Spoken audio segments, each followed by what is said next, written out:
베드로후서 3장 8절부터 13절에 있는 말씀으로 큐티인 제목은 하나님의 나를 사모하라입니다. 기독교가 로마 사회로 퍼져나갈 때 헬라 사상과 곳곳에서 갈등을 빚어냈습니다. 헬라 사상의 역사관은 시간이 영원히 흐르거나 또는 돌고 또 돈다고 생각했습니다. 그러나 기독교 사상은 묵시적인 종말론을 말합니다. 그래서 이방인들이 이해하기가 어려웠고 때로는 그들의 반대를 받아야만 했습니다. 동시에 이방인들은 자유분방하고 자기들이 생각하는 대로 아무 제약 없이 마구 살았는데 유대교와 특히 기독교는 고도의 윤리를 요구하며 실천하는 까닭에 이방 사회에서 많은 충돌을 가져올 수밖에 없었죠.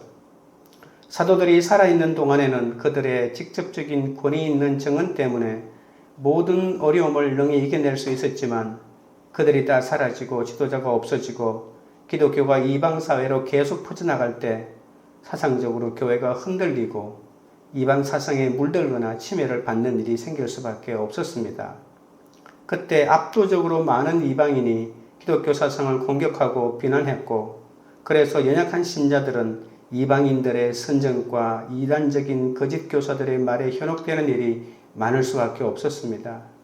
베드로후서는 이렇게 사도시대가 지나가고 속사도시대에 우주적인 대격변인 종말과 함께 하나님께서 역사에 간섭하시는 예수님의 재림이 일어난다고 가르칩니다. 또한 마지막이 될수록 주님의 재림을 거부하며 성도들을 유혹하는 사람들이 나타난다고 알려줍니다. 그래서 매우 급한 재림을 고대했다가 그런데 문제는 재림이 지연된다고 하니 신앙에 회의가 생긴 성도들이 생기기 시작했고 그러한 성도들을 격려하면서 올바로 판단하도록 해석해 주는 것이 바로 이 베드로 후서입니다. 베드로는 예수님의 강림이 그들이 주장하는 것처럼 더딘 것이 아니라고 경고했습니다. 그 기다림의 시간은 사람이 인내하고 참는 기간이 아니라 하나님이 오래 참으심으로 죄인들에게 회개할 기회를 주는 것이라고 했습니다. 그래서 그 기회를 악용하면 안 되고 거짓 가르침에 시선을 둘 것이 아니라 하나님의 약속을 바라보아야 한다고 말씀했죠.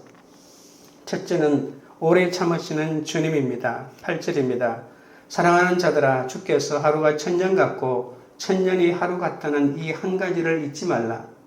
사랑하는 자들은 예수님의 재림에 대한 선지자들과 사도들의 약속을 믿지 않는 사람들이나 믿다가 지친 사람들을 지칭한다고 볼 수 있습니다. 그들은 예수가 재림한다고 하더니 예수가 죽은 지 수십 년이나 지났는데 아직도 오지 않으니 그 말은 거짓말이 아니냐고 말합니다. 그러자 베드로는 주께는 하루가 천년 같고 천년이 하루 같은 이 한 가지를 잊지 말라고 쐐기를 박습니다. 어떤 이들은 주의 약속이 이루어지는 때를 자기 기준으로 정하고 기다리고 있습니다. 그러니까 시간이 천년같이 길다고 불평하고 있는 거죠. 그러다가 영적 타성에 빠져 자신을 향한 주님의 마음을 잊어버리고 맙니다. 예수님의 재림을 기다리는 신앙은 기독교 신앙에 있어서 있어나 마나 한 것이 아닙니다. 하나님은 종말을 향하여 역사를 움직이십니다.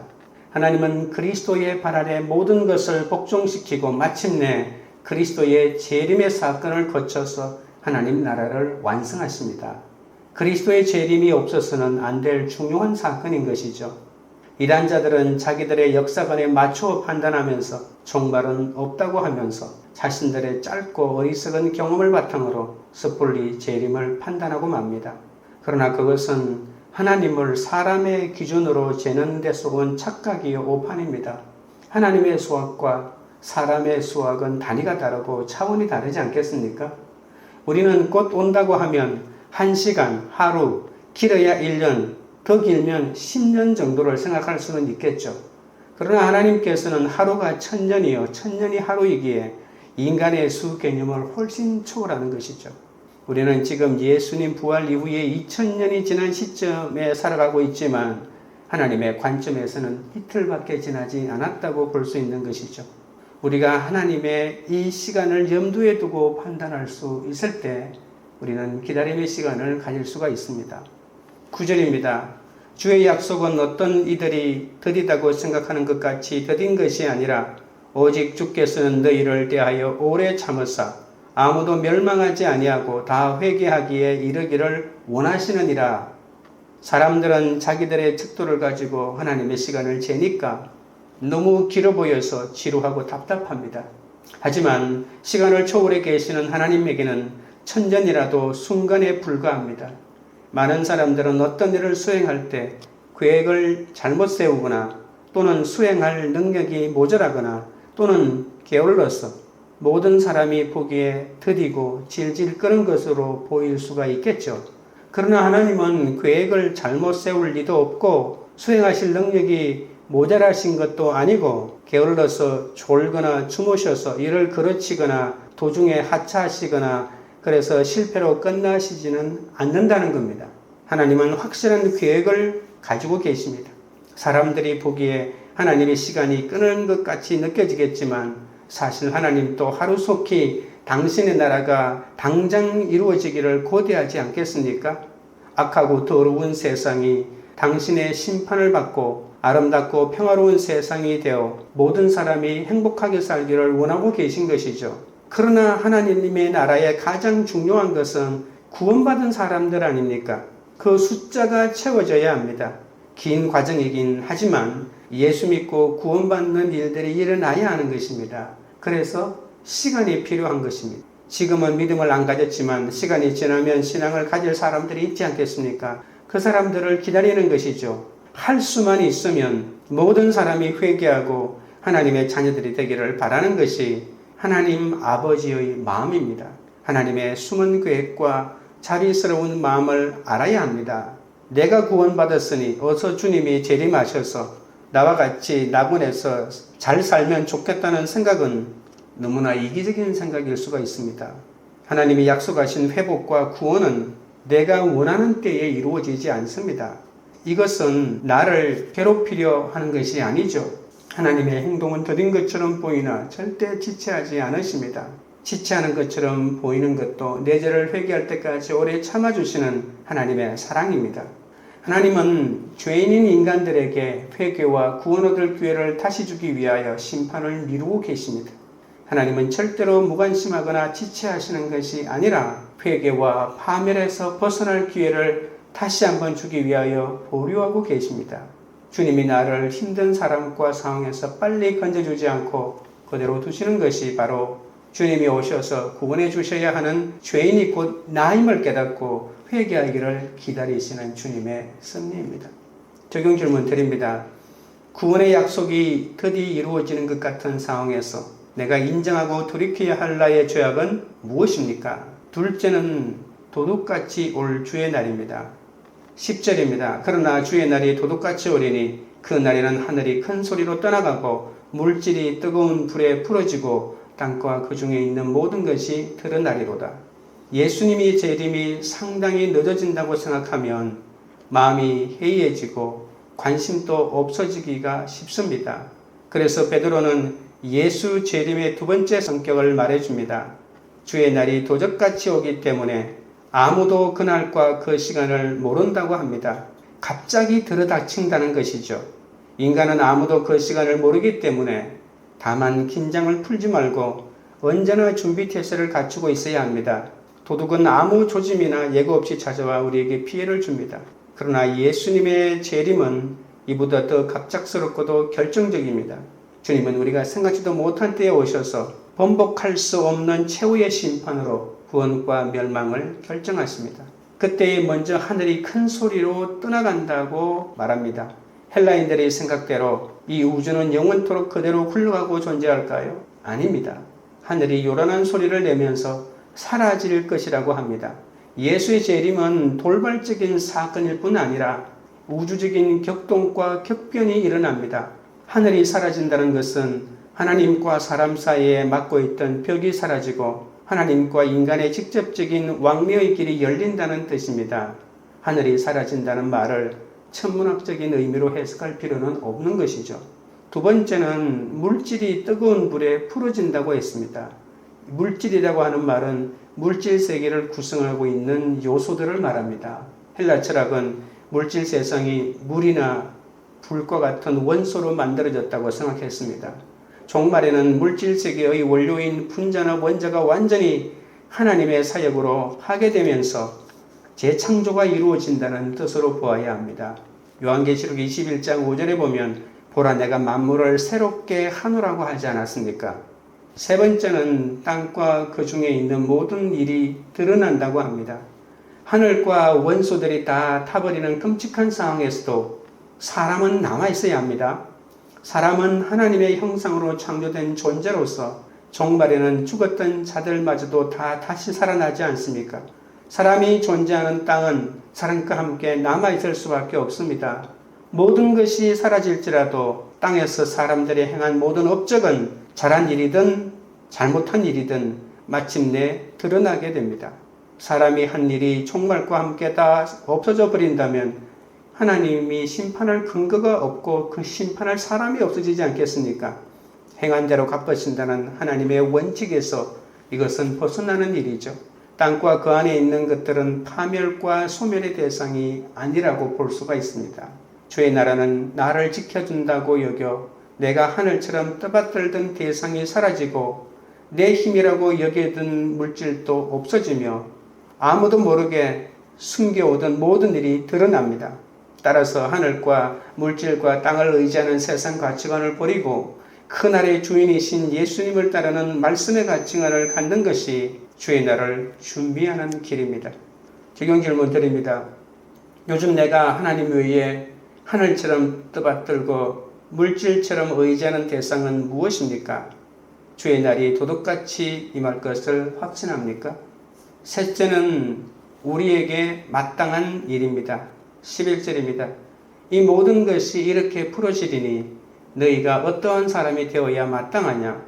거룩한 행실과 경건함으로 하나님의 형상대로 지음받은 자답게 살려면 하늘과 땅의 만물을 가꾸고 다스려야 합니다. 그러나 첫사람 아담이 타락한 이후에 인간은 오히려 그것을 숨기고 의지하게 되었죠. 주님은 이 만물이 주의 날에 다 풀어질 것을 알려주면서 어떤 사람이 되어야 마땅하냐고 물으십니다. 이 모든 것이라고 했는데 이것은 하늘과 이 세상에 있는 원소를 가리키겠죠. 사람과 그 행한 결과까지 말하는 것은 아닙니다. 인간과 인간이 행한 일까지 다 사라져 버린다면 오히려 우리가 마음이 놓일지도 모릅니다. 그러나 반대로 그것들이 모조리 다 드러나게 되니까 어떤 사람이 되어야 마땅하겠는가라고 이렇게 묻는 것이죠. 이 세상의 마지막 종말이 오면 우리가 어떻게 살았는지 다 사라지는 것이 아니라 이 하늘과 우주는 사라질지라도 우리가 어떻게 살았는가에 대한 그것은 더 명확하게 드러나기 때문에 우리가 어떻게 살아야 하는지가 더더욱 중요하게 되는 것이죠. 거룩한 행실을 가지고 경건한 생활을 해야 합니다. 재림이 없으니 아무렇게나 살아도 된다는 것이 아닙니다. 우리의 행실이 여실히 다 드러나기 때문에 오히려 거룩한 행실을 가지고 하나님과 올바른 관계를 만들고 하나님을 숨기는 자들이 되어야 하는 것이죠. 12절입니다. 하나님의 날이 임하기를 바라보고 간절히 사모하라. 그 날에 하늘이 불에 타서 풀어지고 물질이 뜨거운 불에 녹아지려니와 하나님의 날은 하나님의 심판의 날입니다. 하나님께서 만물을 새롭게 하시고 회복하시는 날입니다. 그날은 성도들에게 행한 대로 상을 주시는 날이기 때문에 그날이 오는 것을 성도들은 간절히 기다려야 하지 않겠습니까? 또한 그날은 하나님이 영광을 받으시는 날입니다. 새 하늘과 새 땅에서 주님을 맞이할 성도는 세상의 힘이 아닌 하나님 한 분만을 기대해야 합니다. 그날이 오기를 기다릴 뿐 아니라 그날이 오기 위해서 우리도 열심을 내어야 합니다. 그날은 그리스도의 원수들에게는 멸망의 날이고 그리스도인들에게는 구원의 날이기 때문에 열심을 다하여 그날이 오기를 기다리며 또한 재촉해야 합니다. 여기서 임하기를이라고 하는 12절에 있는 말씀은 예수의 재림 자체를 의미할 때도 있지만 여기서는 단순히 온다, 임한다는 말로 보아야 합니다. 그리고 다시 한번 하늘이 타서 풀어지고 원소들이 타서 녹아버린다는 말을 또 합니다. 이것은 10절에도 했고 11절에도 했고 12절에도 계속해서 반복하는 이유가 무엇이겠습니까? 그것은 종말이 실제로 있는 일이고 너무나도 큰 변화가 있다는 것을 계속해서 강조하기 위해서 그런 것이죠. 13절입니다. 우리는 그의 약속대로 의가 있는 곳인 새하늘과 새 땅을 바라보도다. 하늘과 원수들이 타서 풀어지는 것으로 끝나는 것이 아니고 약속대로 새하늘과 새 땅이 나타나는 것까지 바라보아야 합니다. 구약 이사야서 65장과 신약 요한계시록 21장에서 약속하신 대로 새하늘과 새 땅이 반드시 나타날 것입니다. 우리는 그것을 기다려야 합니다. 약속의 가나안을 바라보고 앞으로 나간 이스라엘 백성처럼 우리에게는 하나님께서 약속하신 새하늘과 새 땅이 있습니다. 그래서 우리는 그것을 바라보고 살아가야 하는 것이죠. 하나님은 파멸해서 끝내시지 않습니다. 그렇다면 하나님도 패배자가 될 것입니다. 하나님은 모든 것을 새롭게 하셔서 당신의 목적과 계획을 성취하심으로 당신의 정의로우심을 마침내 드러내실 겁니다. 하나님께서 만드시는 새로운 세상은 그 안에 의가 깃들어 있습니다. 새 하늘과 새 땅에는 어디에나 의가 존재하고 있습니다. 의는 하나님의 뜻과 법도가 시행되는 상태를 말하는 것이죠. 죄가 없다는 일반적인 의미를 넘어 하나님의 뜻이 모두 이루어지는 창조의 질서가 하나님의 법칙대로 살아가는 세상을 완전히 회복한다는 뜻입니다. 우리는 주의 날이 속히 임하도록 나에게 맡기신 일을 하는 것이 마땅하지 않겠습니까? 하나님의 구원의 날을 앞당기는 최선의 일은 하나님이 오래 참고 기다리시는 나의 회개인 것을 잊지 마십시오. 적용 질문 드립니다. 나의 회개가 하나님의 나를 앞당기는 구원의 일임을 믿습니까? 오늘 내가 회개해야 할 일은 무엇입니까? 기도드리겠습니다. 하나님 아버지, 주님의 재림이 지체하는 것처럼 보이지만 내 죄를 회개할 때까지 오래 참아주시는 하나님의 사랑이라고 했습니다. 주의 약속이 더디 이루어지는 것 같은 상황에서 불평하며 오래 참지 못하고 기다리지 못한 저를 불쌍히 여겨 주옵소서. 오히려 하나님의 약속하신 구원과 회복이 내가 원하는 때에 이루어지지 않는 것이 나를 오래 참고 기다리시는 주님의 긍휼하심을 깨닫게 하여 주옵소서. 주님이 나를 힘든 사람과 상황에서 빨리 건져주지 않고 그대로 두시는 것이 바로 주님이 오셔서 구원해 주셔야 하는 죄인임을 나로 하여금 깨닫게 하시고 회개하기를 기다리는 주님의 승리임을 알게 하옵소서. 주의 날에는 나를 지켜준다고 여겨 내가 하늘처럼 떠받들던 대상이 사라지고 내 힘이라고 여기던 물질도 없어지며 아무도 모르게 숨겨오던 모든 일이 드러난다고 했습니다. 하늘과 물질과 땅을 의지하는 모든 세상 가치관을 버리게 하여 주옵소서. 주의 날에 사라질 것들을 숨기는 죄악을 버리고 오로지 말씀의 가치관으로 오늘을 살아가며 주의 날을 준비하게 하여 주옵소서. 주의 날이 속히 임하도록 우리에게 맡기신 일을 중단 없이 해나가도록 역사하여 주옵소서. 하나님의 구원의 날을 앞당기는 최선의 일은 하나님이 오래 참고 기다리시는 우리의 회개임을 잊지 않게 하옵소서. 그리하여 구원의 날을 앞당길 수 있도록 오늘 우리의 죄를 깨닫고 회개의 자리로 나아가는 우리가 되게 역사하여 주옵소서. 관계 우리들 교회가 구원의 약속이 드디 이루어진 것 같은 상황에서도 각자의 죄악을 고백하며 날마다 주님께로 돌이키는 공동체가 되게 하옵소서. 하나님 외에 하늘처럼 떠받들고 물질처럼 의지하는 대상을 모두 내려놓는 공동체가 되게 하옵소서. 오직 주의 날이 도둑같이 임할 것을 확신하고 회개가 하나님의 나라를 앞당기는 구원의 이름을 믿게 하옵소서. 이 땅의 모든 교회가 물질을 의지하는 세상 가치관을 버리고 말씀의 가치관을 정립하여 구원의 날을 맞이하게 하옵소서. 오직 새하늘과 새 땅을 대망하며 오직 그 하나님의 나라를 사모하는 공동체가 되어 하나님의 뜻을 이루는 교회가 되도록 역사하여 주시옵소서. 예수 그리스도 이름으로 기도드리옵나이다. 아멘.